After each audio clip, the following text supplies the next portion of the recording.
북한 인권단체가 중국 당국이 국경 지역에 수감된 탈북민들을 전격적으로 북송했다고 주장한 가운데 우리 정부에서도 다수의 탈북민이 북송된 사실을 확인했습니다.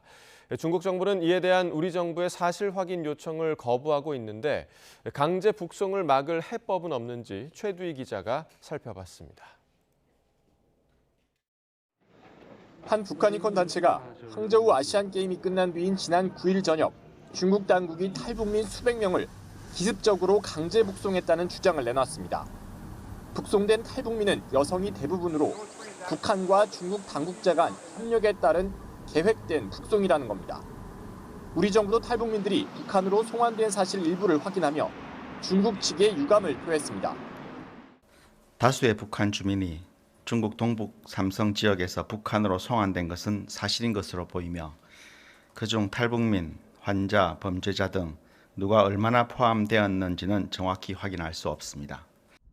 이미 북한과 중국 간에 탈북민 송환에 관한 협약이 있는 만큼 탈북민 강제 북송을 막기 위해선 외교적 노력 말고는 뾰족한 해법을 찾기 어렵습니다.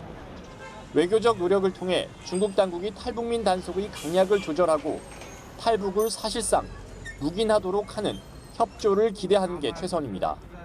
인도주의적인 측면에서 접근하는 그런 목소리들을 내면서 또 물밑으로 중국 정부와의 협력을 통해서 문제를 해결하는 것이 가장 현재에서는 할 수 있는 방법이라고 생각합니다.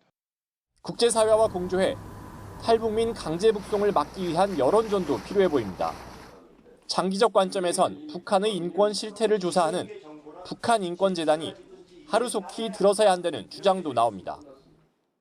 NGO들한테서 입수를 해야 됩니다. 그리고 탈북자들, 그 소식을 아는 탈북자들을 조사해서 입수를 해야 됩니다. 통일부에 북한인권재단이 빨리 들어서야 됩니다. 북한인권재단에서 NGO를 지원하고 그 NGO를 통해서 정보를 입수하고 그렇게 해서 중국에 전달을 해야 됩니다.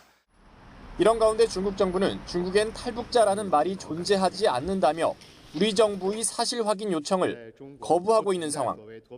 탈북민 북송 일부가 사실로 확인되면서 회복 조짐을 보이고 있던 한중 관계에도 적지 않은 악영향을 미칠 것으로 보입니다. YTN 최두희입니다.